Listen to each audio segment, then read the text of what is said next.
우리는 우리의 미래를 알 수가 없습니다. 여러분, 여러분의 미래를 알고 계십니까? 당장 2시간 후에 어떤 일이 벌어질지 알 수 없어요. 우리의 인생을 우리가 예단하고 정하여 놓을 수 없는 것은 정말 우리는 아무것도 확신할 수 없기 때문입니다. 언제 죽을지, 그 죽음은 어떠한 모습일지 그 상황을 우리가 그려볼 수도 없습니다. 우리의 미래 그 어느 것도 우리의 손 아래에 있지 않고 오직 하나님께 있기 때문입니다. 미래의 결정권자는 하나님이십니다. 하나님께서 무엇을 결정하시든 그것이 미래의 나의 모습이 되고 나의 최종적인 결국이 될 것입니다. 사탄 마귀가 공중권세를 잡고 있습니다. 공중권세를 잡고 또 천사장으로서 또 천사의 졸개로서 이 천사의 권능을 가지고 이 땅에서 역사하지만 그 타락한 천사인 사탄과 그 졸개들, 그들도 하나님께서 가지신 이 미래적 권세 앞에서 아무것도 알 수 없기에 하나님께서 행하실 미래적 일을 사탄은 알 수가 없습니다. 사탄이 알고 있는 것은 한 가지, 마침내 최후의 자신들이 지옥불에 던져질 것이라는 사실, 하나님께서 그들을 멸하실 것이라는 사실만 인지하고 있을 뿐이지 미래적 일들을 알 수 없어요. 그래서 사탄 마귀에게, 그 점 보는 자에게 찾아가서 물어봐도 그 점이 맞을 수 없는 것은 미래를 알 수 없기 때문입니다. 맞춘다고 해도 어쩌다가 부분적으로 살짝 맞출 수는 있어도 그 미래적인 것은 사탄 마귀에게 가서 물어본다고 해도 알 수가 없습니다. 미래는 하나님의 것입니다. 그것은 하나님의 전지전능하심, 주님의 주권과 깊은 연관이 있는 것입니다. 그러므로 우리가 우리 인생을 살아가지만 우리 인생의 최종 결정권자는 하나님이십니다. 하나님께서 나의 인생을 결정하신다면 그 하나님을 믿고 따르는 삶이야말로 얼마나 중요한 일이겠습니까? 그런데 하나님께서는 그 미래를 결정하시는 그 결정에 한 가지를 보태어 두셨는데 바로 우리의 선택입니다. 우리가 하나님 앞에서 어떤 선택을 하는지를 보시고 하나님께서 우리의 미래를 어떻게 하실지 결정하시겠다고 성경은 말씀을 하고 있는 것입니다. 그러므로 우리의 미래는 우리와 아무런 관련이 없는 것이 아니라 오늘 우리의 삶과 아주 밀접한 연관이 있다는 것을 알 수가 있습니다. 오늘 본문인 신명기 30장 15절과 16절을 보면 하나님께서 가나안 땅으로 들어가게 될 이스라엘 백성들을 향해서 모세를 통해서 말씀을 주십니다. 이 말씀이 아주 중요한 말씀입니다. 보라, 내가 오늘 생명과 복과 사망과 화를 내 앞에 두었나니 곧 내가 오늘날 너를 명하여 내 하나님 여호와를 사랑하고 그 모든 길로 행하며 그 명령과 규례와 법도를 지키라 하는 것이라. 그리하면 내가 생존하며 번성할 것이요 또 내 하나님 여호와께서 내가 가서 얻을 땅에서 내게 복을 주실 것임이니라. 이렇게 말씀하고 있습니다. 하나님께서 미래적으로 말씀하시는 이 복, 하나님께서 주시는 생명 또는 하나님으로부터 내리는 화, 그리고 그분이 주시는 이 사망, 이 네 가지 하나님께서 주실 것들은 어디에 근거하냐면 바로 이스라엘 백성들이 어떤 선택을 하는지를 따라 결정될 것이라고 말씀하고 있습니다. 이스라엘 백성들이 만약 하나님의 말씀, 그분의 명령과 규례와 법도를 지켜 행하고 우리 하나님의 뜻에 순복하는 그 길을 선택한다면 그들은 생명의 길, 복의 길로 가게 된다는 것입니다. 반면에 17절과 18절을 보면 반대적인 말씀을 하십니다. 그러나 내가 만일 마음을 돌이켜 듣지 아니하고 유혹을 받아서 다른 신들에게 절하고 그를 섬기면 내가 오늘날 너희에게 선언하노니 너희가 반드시 망할 것이라. 너희가 요단을 건너가서 얻을 땅에서 너희의 날이 장구치 못할 것이니라. 이렇게 말씀하고 있습니다. 너의 선택이 바른 선택이고 그 선택이 하나님 뜻에 부합된 선택이라면 너에게 복과 생명의 역사가 있겠지만 너희가 하나님 섬기기를 거부하고 다른 우상을 섬기고 그리하여 하나님의 말씀을 어기고 너희 멋대로 행동하고 살아간다면 그에 대한 대가를 지불해야 되는데 곧 화를 당하고 사망에 처해져서 너희가 이 요단강을 건너가도 그 가나안 땅에서 너희의 생명이 그리 길지 않을 것이라고 말씀하고 있습니다. 그러므로 너희가 마음껏 너희의 인생을 살아갈 수 있고 너희가 선택할 수 있는 자유의지가 있지만 그 자유의지를 가지고 내 멋대로 결정하고 나의 뜻을 어기는 길로 간다면 그에 대한 책임을 지게 될 것이라고 말씀하고 있는 것입니다. 우리의 인생은 어떻게 결정되는가? 오늘 하나님께서 그것을 명확하게 말씀하셨습니다. 우리는 우리의 미래를 알 수가 없어요. 하나님께서 결정하실 것입니다. 그러나 하나님은 하나님의 말씀 앞에 우리가 어떤 선택을 하는지가 장차 우리의 미래가 어떤 길로 나아가게 될지와 연결되어 있고, 그러므로 내 오늘날의 삶이 나의 미래를 예측해 볼 수 있는 기준이 된다고 말씀하고 있습니다. 내가 지금 하나님의 말씀을 어기고 그분의 뜻을 저버리고 살아가면 나의 미래는 어둡습니까? 밝습니까? 네? 어둡습니까? 하나님의 말씀과 계명을 저버리면 하나님께서 복과 생명을 주실 수 없다고 돼 있어요. 절대로 없습니다. 그 인생은 화를 당하게 될 것이고 그 인생에는 사망의 길, 그 가운데로 나아가게 될 것이라고 경고했습니다. 경고하신 이유는 무엇입니까? 그대로 될 것이기 때문입니다. 그러므로 내 인생 하나님 뜻대로 되는 거지, 내가 오늘 어떻게 살아가고 어떤 선택을 하든 그게 무엇이 중요한가? 이런 이야기하면 성경적인 말입니까? 틀린 말입니까? 틀린 말입니다. 나의 인생은 하나님께 있으니 내가 어떤 죄를 짓고 어떤 삶을 살아도 그건 중요하지 않고 하나님은 그 결정하신 대로 내 미래를 인도하실 거야 라고 말한다면 오늘 이 신명기 말씀 자체를 부정하는 것이고, 이스라엘 백성들의 구원, 저들의 미래가 달려져 있는 아주 중차대한 상황에서 가나안 땅으로 들어가기 전 이미 40년간의 광야 생활의 고통을 인내하고 그 안에서 1세대는 죽고 2세대가 이제 여호수아와 갈렙을 따라 들어가는 이 중요한 시점에서 하나님이 그들에게 살고자 하면, 생명을 얻고자 하면 나의 말에 반드시 순종해야 할 것이다, 그것이 너의 미래를 결정할 것이다 하신 이 말씀 전체를 부정하는 것입니다. 우리의 인생을 하나님 마음대로 이끄신다면, 우리의 미래가 오늘날 우리의 삶과 전혀 관련 없이 하나님의 뜻대로 흘러가는 것이라면 오늘 이 신명기 말씀을 주실 이유가 없어요. 하나님께서 그냥 가나안 땅으로 들어가라, 어차피 내가 다 예비하고 준비했으니 너의 인생에는 복과 생명만 있다고 얘기하셨을 것입니다. 그러나 절대로 그렇지 않습니다. 만약 하나님께서 주실 이 생명과 복에 대한 이야기만 설교한다면 그 설교는 엉터리 설교입니다. 여러분이 어떤 삶을 살고 어떤 죄를 짓고 어떤 연약함을 가지든 여러분의 인생은 형통할 것이고 여러분에게는 생명의 일들만 있을 것입니다 라고 말한다면 그 설교는 엉터리 설교입니다. 하나님은 생명과 사망, 복과 화를 너희 앞에 두었으니 너희가 지금 나의 말씀과 나의 뜻 앞에서 어떤 길을 선택하든지 그 선택이 너희의 미래를 결정하게 될 것이라, 이렇게 분명한 우리 신앙의 근간을 말씀해 주셨습니다. 그러므로 함부로 살아가면 됩니까? 안 됩니까? 내가 예수님을 믿어도 내가 하나님의 백성으로서 믿음의 길로 나아가는 우리의 인생을 막 살아도 되는 것은 아닙니다.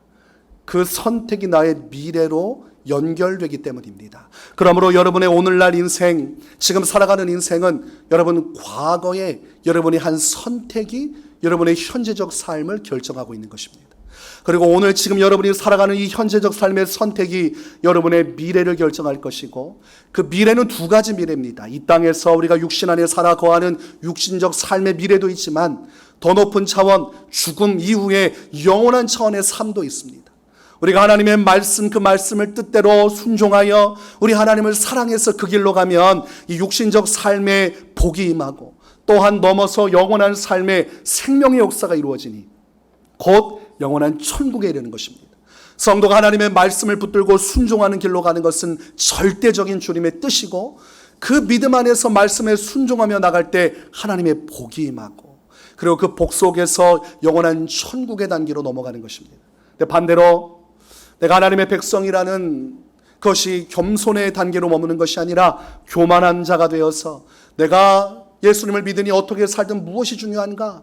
나는 이미 구원받은 백성이 아닌가? 이 교만한 마음으로 살면, 그리하여 하나님의 말씀을 저버리고 주의 뜻을 저버리면 하나님의 말씀대로 그의 인생에는 화가 임하고 그리고 결국 그 인생의 끝은 사망, 영원한 지옥의 형벌이 기다리고 있는 것입니다. 우리의 인생의 오늘날의 선택이 나의 미래와 아무도 상관이 없다고 말하면 인생은 방종하게 됩니다. 그래서 구원파의 신앙이 문제가 되고 이단으로 내몰리게 된 이유가 그것입니다.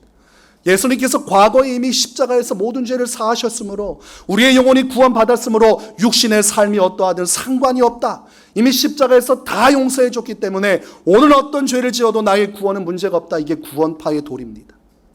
오늘날 목회자들이 그런 설교를 하고 있어요. 어떻게 살아도 상관없다.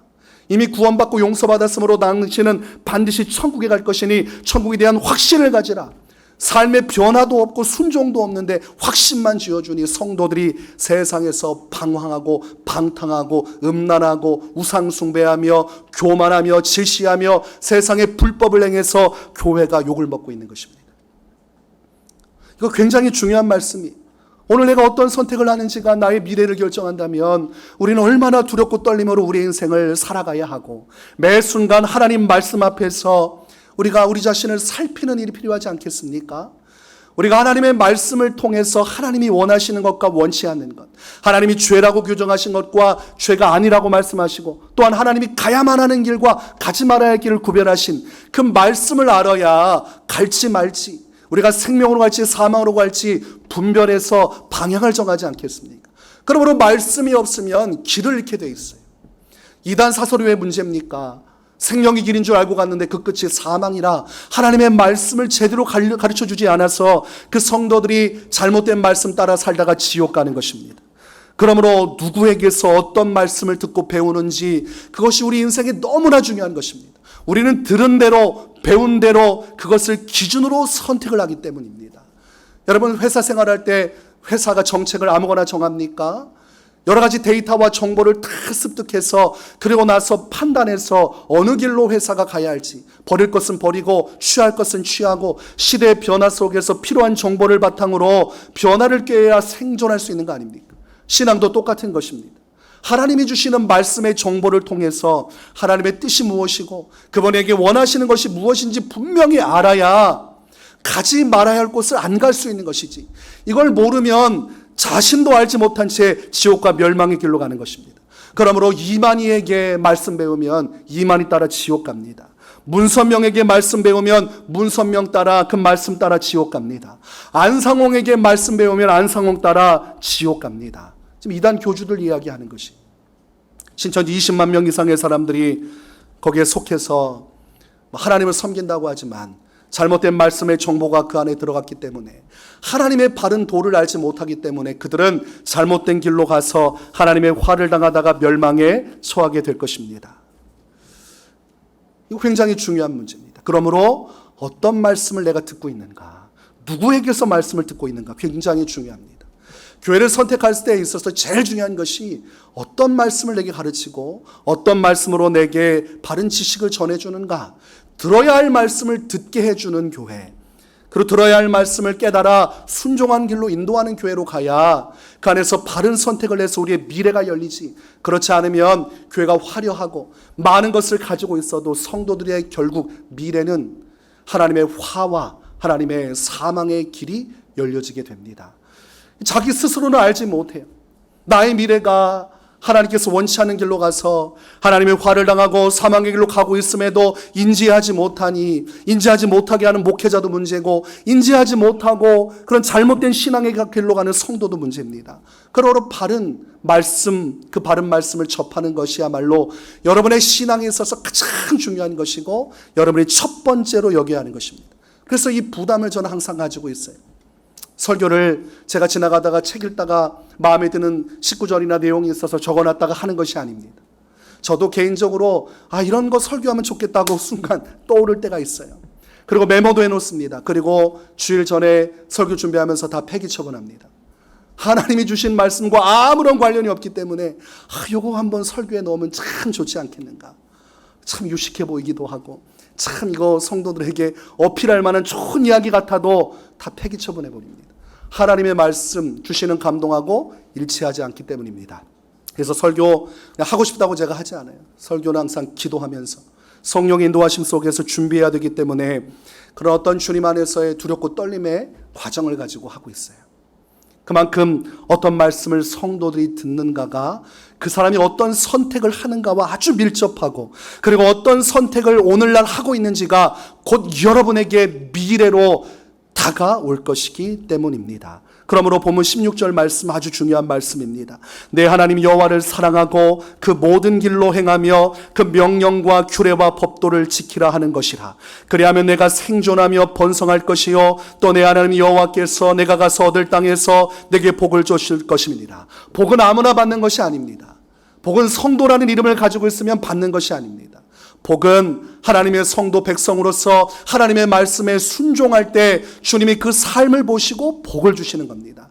그래서 미래적으로 그 미래의 일을 하나님께서 복으로 채워주시는 것이에요. 그 성도는 하나님의 말씀을 따라 순종하면 주님이 복을 주시고 또 하나님의 말씀을 따라 순종하면 복을 주시고 그 복과 복이 연결되어 여러분의 미래의 세계를 그림 그려 마지막 완성작을 내는 것입니다. 그러므로 여러분이 하나님 말씀에 불순종하면 그 복을 받을 수가 없어요. 하나님께서 주시는 미래적 생명의 길로 갈 수가 없습니다. 그러므로 항상 여러분 오늘날 내 선택이 중요한 것입니다. 나의 오늘 순종하는 선택, 하나님의 말씀에 복종하는 선택, 성령의 인도함을 받는 선택, 그 선택이 아주 신중해야지 그저 인생 한 번 사는 것 그냥 환경과 상황에 따라 내 눈에 보기 좋은 걸 선택하고 그 길로 가는 것 잘못된 것입니다. 여러분 아브라함과 롯의 차이점이 무엇입니까? 이 롯은 자기가 볼 때에 눈에 선하고 아름다운 땅을 선택했습니다. 그곳에 가면 미래가 있고 하나님의 복을 받고 생명을 얻을 것이라 여겼지만 그 땅은 하나님의 심판과 하나님의 저주가 내린 곳이라 하나님께서 천사를 보내서 유황비를 쏟아내사 멸망케 하기로 작정한 곳이 소돔과 고모라 땅이었어요. 아무 생각 없이 그 길로 갔다가 결국은 그것이 화가 되었고 아브라함이 하나님 앞에 기도할 때 그 은혜를 입어서 생명을 보존했을 뿐이지 그 선택은 위험천만한 것이었습니다. 그러므로 오늘 우리가 신앙생활 한다는 것은 아주 주의하고 조심해서 우리의 인생의 선택을 하는 과정을 거쳐야 됩니다. 그래서 우리나라 말에 돌다리도 두들겨보고 건너라 이런 말이 있습니다. 돌다리를 딱 봤을 때 얼마나 든든합니까? 야 괜찮겠다 싶은 그런 돌다리도 가까이 가서 두들겨보고 혹시 이게 무너지진 않는가 신중할 필요가 있다는 것이죠. 순살 아파트라는 말이 요즘 있더라고요. 철근을 빼먹고 아파트를 지어가지고 아파트 주차장이 와장창 무너지고 그래서 여러 가지 다 확인했더니 철근을 빼먹어서 아니 오뎅 하나 끼워 먹어도 나무를 제대로 껴야 오뎅을 먹을 수 있는데 사람 사는 아파트에 철근을 빼먹으면 어떻게 되는 겁니까? 돌다리도 두들겨보는 우리의 삶이 이런 자세가 있어야 우리 신앙이 온전한 길로 가고 하나님의 은혜를 누리게 되는데 이 돌다리를 두들겨보는 과정이 바로 말씀과 기도의 과정입니다. 하나님의 말씀을 통해서 주님의 뜻이 무엇인지 분별하고 그 말씀의 틀 안에서 아주 미세한 하나님의 인도하심을 받아 깨어 기도함으로 좌로 갈지 우로 갈지 어떤 길을 갈지 하나님의 뜻 안에서 어느 방향으로 갈지를 우리가 정하는 이 말씀과 기도의 과정이 바로 돌다리도 두들겨보는 과정이고 그럴 때 여러분이 미래적인 복과 생명의 길로 갈 수가 있습니다. 우리가 말씀과 기도를 가까이 할 때 그 속에서 성령의 역사가 나타나요. 말씀은 하나님이시라. 하나님은 자신을 말씀 속에 계시하셨습니다. 그러므로 사람이 천하 만물을 바라보면서 창조하신 주님의 손길과 그분의 살아계심을 느낄 수 있지만 그분의 진정한 가지고 계신 생각과 계획은 기록된 말씀 속에 담겨져 있으므로 우리는 자연 만물 속에서도 주님을 만나지만 기록된 말씀 속에서 하나님의 뜻을 이해함으로 살아계신 하나님 그분을 만날 수 있어요. 그러므로 우리 말씀 속에서 하나님을 만나고 이 말씀을 붙들고 기도할 때 그 말씀 속에 나타나 역사하시는 하나님과 소통할 수 있는 은혜가 임하고 그 속에 성령의 역사가 나타나는 것이죠. 성도는 말씀과 기도를 놓치면 성령의 역사하심을 누릴 수 없고 하나님의 은혜와 하나님의 역사를 체험할 수도 없고 그러므로 분별을 하지 못합니다.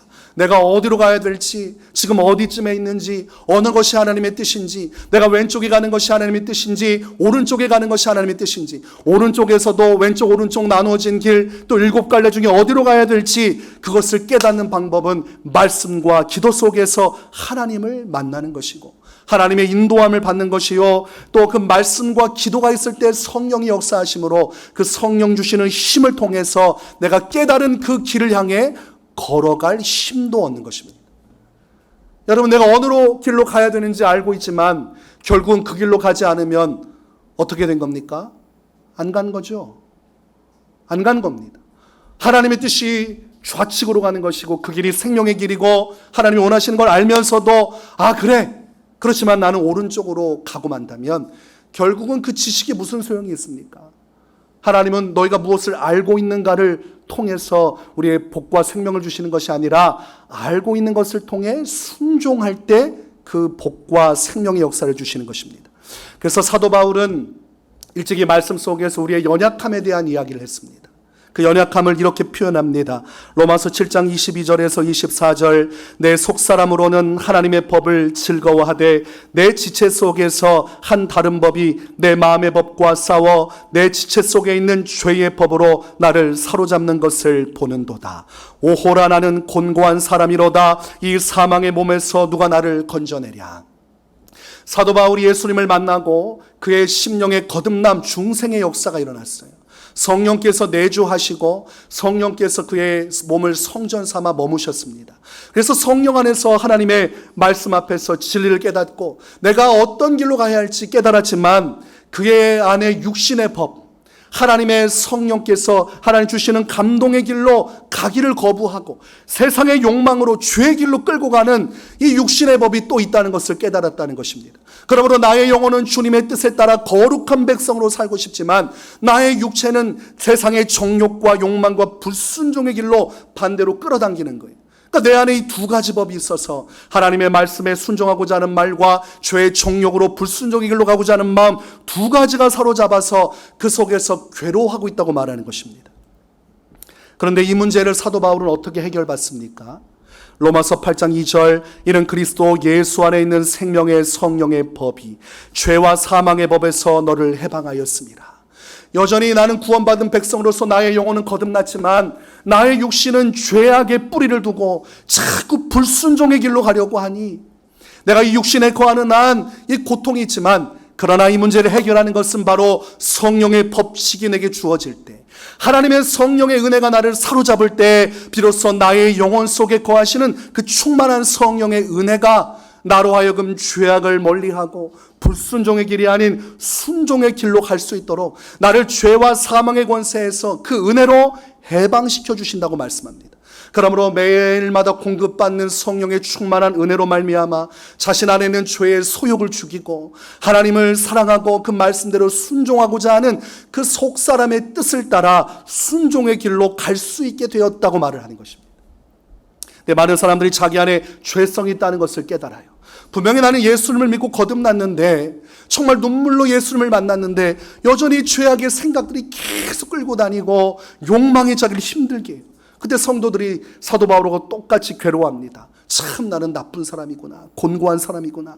이 사망의 몸에 있는 한 이 죄성이 나를 괴롭히는데 내가 어찌 주의 뜻대로 살아갈까. 그리고 잘못된 선택을 합니다. 그냥 죄의 욕망이 나를 끌고 가면 죄를 지을 수밖에 없지 않겠는가. 사람은 죄인이기 때문에 그럴 수 있지 않겠는가. 그리고 교회 와서 명목상 회개기도 합니다. 그리고 또 죄를 용납하고 살아가요. 그것은 사도 바울이 간 믿음의 길이 아니고 선진들의 믿음의 길이 아닙니다. 선진들은 이 죄성을 인정하고 그렇기 때문에 죄를 용인하거나 죄를 방치하지 않고 단지 그냥 명목상 회개기도 하고 또 그 죄의 길로 달려가는 길을 선택하지 않고 성령의 충만한 은혜를 입어 그 죄의 소욕을 죽이고 그 성령의 충만한 은혜 속에 순종하는 길, 거룩한 백성의 길로 나아가는 믿음의 승리를 이룬 것입니다. 그래서 성경에 말씀하는 믿음이 그 믿음입니다. 예수님을 통해 세상을 이기는 믿음이 그 믿음이고 환난을 이기는 믿음이 그 믿음이에요. 성령께서 주시는 은혜를 통해 충만함을 통해 죄와 사망의 법에 매이지 않고 하나님의 뜻을 따라 순종하는 길로 가는 것이 바로 복음이 우리에게 요구하는 구원받는 믿음이고 우리가 천국에 들어가는 믿음입니다. 그러므로 우리에게 중요한 건 무엇입니까? 성령의 은혜가 필요하죠.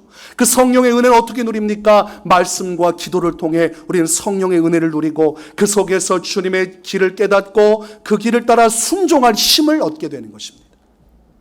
그러니 말씀과 기도가 중요합니까? 중요하지 않습니까? 성도에게 있어서는 이 말씀과 기도가 너무나 중요한 것입니다. 말씀을 계속 가까이 해야 되고 이 기도를 통해서 하나님을 계속 가까이 해야 됩니다.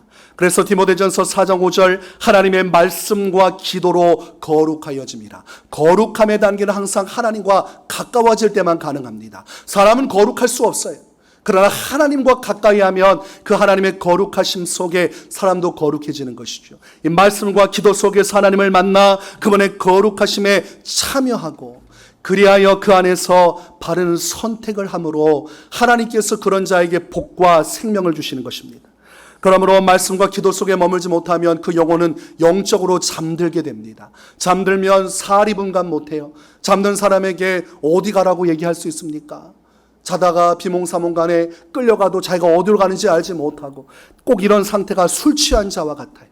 하나님의 말씀과 기도를 가까이 하지 않으면 성도의 영적 상태는 잠든 상태요. 그 잠든 상태는 술 취한 자와 같아서 술에 취하면 자기 몸을 자기 몸대로 가눌 수 없고 판단력이 흐려져서 엉뚱한 길로 가게 됩니다. 아침에 눈을 떠보니까 집안 안방에서 자기가 침대에 눈을 떠야 되는데 누워보니까 동네 공중화장실에서 눈을 뜨는 그런 비극이 일어나는 것이 술 취한 자에게 나타나는 증상들이 너무 거나게 취해서 보니까 공중화장실에서 주차 금지판을 끌어안고 있고 양말은 어디 가는지 알 수도 없고 구두 한 짝도 사라졌고 분명히 내가 집을 찾아온 것 같은데 눈을 떠보니까 엉뚱한 곳에서 누워있는 그러니까 아침에 얼마나 망신당합니까?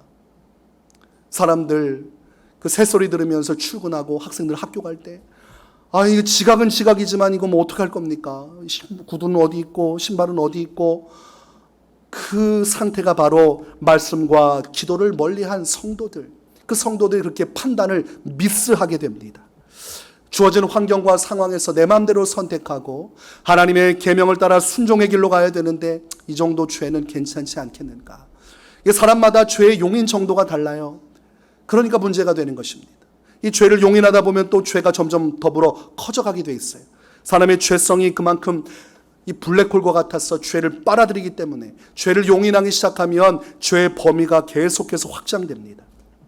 그러므로 죄 가운데서 잘못된 길로 자꾸 가다 보고 그리고 잘못된 판단을 하다 보니까 그 길이 어느 길입니까? 하나님의 화를 당하는 길이고 하나님께서 원치 않는 사망의 길로 가는 것입니다. 그러므로 성도는 영적으로 잠들면 안 돼요.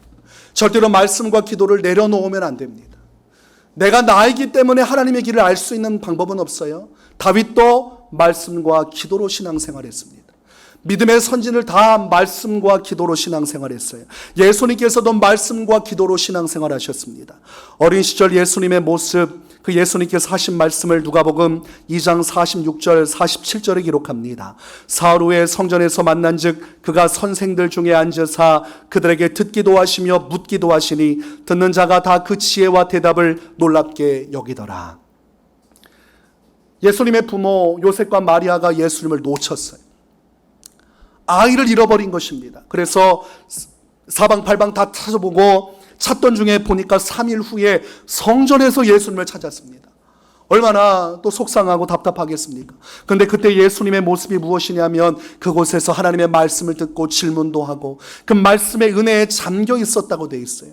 예수님이 그 말씀을 가까이 하고 그 말씀을 하시는 내용이 바로 지혜 그리고 놀라운 대답의 역사였다고 되어 있습니다. 예수님은 어린 시절부터 하나님의 말씀을 가까이 하심으로 오늘날 우리가 어떤 신앙생활을 해야 하는지 모범을 보여주셨습니다. 또한 예수님은 누가복음 5장 16절에 예수는 물러가사 한적한 곳에서 기도하시니라 이 말씀처럼 기도의 본을 보여주셨습니다. 항상 기도의 자리에 가셨어요. 새벽에도 기도하시고 또 모든 일이 맞춰진 저녁에도 기도하시고 때로는 철야하시면서 밤새워 기도하시고 예수님께서 기도하신 것을 본을 삼아 예배의 시간을 정하고 만드는 것이죠. 그래서 새벽 예배도 있는 것입니다. 그리고 저녁에 모여서 또 예수님처럼 모여서 예배하고 기도하는 것입니다. 데살로니가전서 5장 16절에서 18절에 이렇게 말씀합니다. 항상 기뻐하라, 쉬지 말고 기도하라, 범사에 감사하라. 이것이 그리스도 예수 안에서 너희를 향하신 하나님의 뜻이니라. 예수님을 통해서 하나님 주신 메시지 3가지를 이야기하는데 그 중에 한 가지가 쉬지 말고 기도하는 것이었습니다. 이 쉬지 말고 기도하라는 것은 기도에 한계를 두지 말라는 것입니다. 나는 이 정도만 기도할 거야 라고 율법적으로 규정하지 말고 할 수 있는 한 너의 삶 전체를 기도로 채우라고 주님은 말씀하셨고 그것을 예수님께서 이 땅에서 친히 보여주셨습니다. 예수님은 항상 기도하셨어요. 시간이 날 때마다 항상 자신의 우선순위를 기도해 두셨어요. 그 말씀과 기도 속에서 성령의 능력을 힘입어 하나님의 복음의 역사를 이루었고 하나님의 능력을 행하셨습니다. 오늘날 우리가 성도라면 정말 하나님의 복과 생명을 얻고자 하면 우리가 예수님을 닮아서 이 말씀과 기도를 항상 가까이 해야 됩니다. 이 말씀 기도 내려놓고 하나님 앞에서 바른 신앙생활 할 수 있는 사람 단 한 명도 없습니다. 목회자도 똑같아요. 목회자도 말씀 기도 게을리하면 판단이 흐려지기 시작해요. 목회를 이상하게 하기 시작해요. 주변에서 만류하고 걱정해도 그걸 바꿀 수가 없습니다. 누구라도 마찬가지입니다. 내가 잘못된 길로 가지 않으려면 이 말씀과 기도가 있어야 돼요. 말씀은 나침반과 같고 기도는 생수와 같아서 이 나침반과 기도 놓치면 이 말씀과 기도 놓치면 나침반과 생수 없이 허들판에서 갈 길을 모르고 헤매는 자와 같습니다. 마실 물은 없이 목은 마르고 숨은 헐떡여지는데 도대체 가도 끝이 없는 길, 분명히 끝은 있을 텐데 방향을 찾지 못하는 것처럼 신앙인들이 방향을 못 잡아요. 하나님의 뜻을 모르고 하나님의 원하시는 바로 가지 못함으로 하나님의 복과 생명을 누리지 못하는 것입니다. 저는 여러분의 미래가 환하게 열려지기를 바라요. 여러분 인정할 것은 인정해야 됩니다. 여러분이 지금 누리고 있는 현재의 삶은 과거 여러분이 심은 것, 과거 여러분이 하나님의 말씀 앞에서 선택한 그 선택들이 오늘 여러분의 현재를 이루고 있는 것입니다. 그러니까 오늘날 하나님 왜 나를 이 지경으로 만드셨습니까? 원망하면 됩니까? 안 됩니까? 대답을 확실하게 하지 않는 거 보니까 정리가 필요한 것 같습니다. 왜 내가 이래야 됩니까? 원망해도 됩니까? 안 됩니까? 자, 이스라엘 백성들이 광야 40년을 헤맸어요. 왜 우리가 40년을 여기서 헤매야 됩니까? 원망해도 됩니까? 안 됩니까? 안 됩니다. 그들이 하나님 앞에서 그 길을 선택한 것입니다. 가나안 땅에 들어가서 문나라 민족들에게 고통받으며 수없이 눈물의 밤을 지새우면서 하나님을 원망해도 됩니까? 안 됩니까? 안 됩니다. 하나님께서 분명히 생사 화복이 너희 앞에 있고 너희가 무슨 일을 선택하는지에 따라 너의 미래를 내가 결정해서 그대로 집행하겠다고 말씀하셨고 그들이 선택한 그대로 미래가 열려진 것입니다. 그러므로 여러분 미래적 일에 하나님을 원망하는 것은 어리석은 것입니다. 여전히 깨우치지를 못한 것입니다. 내 탓이 아니라는 거예요. 내가 하나님 말씀 앞에서 잘못된 선택을 한 것이 문제가 아니라 하나님이 문제라는 겁니다. 근데 성경은 반대로 말합니다. 네가 문제인 것이다.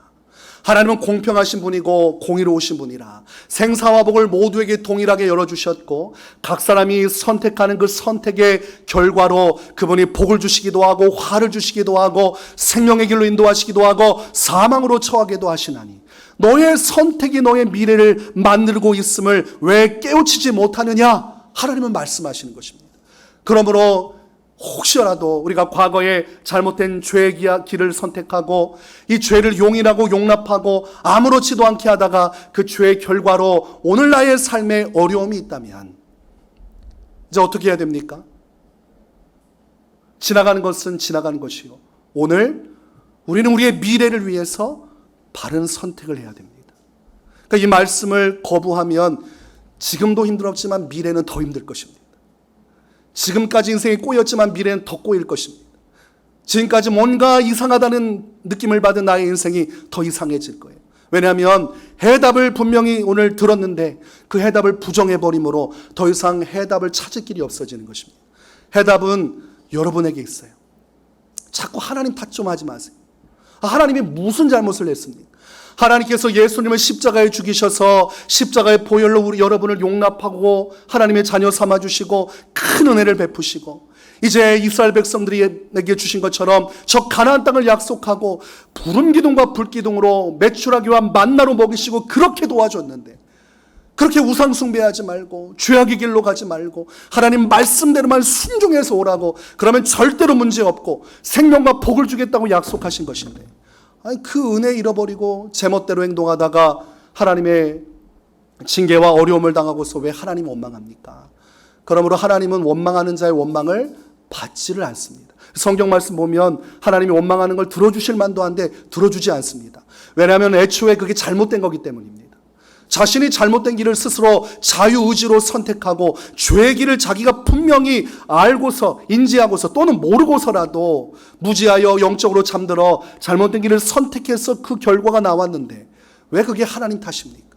그러므로 원점으로 돌아와서 여러분의 미래의 복과 생명을 원한다면 오늘은 하나님 말씀 앞에 서야 돼요.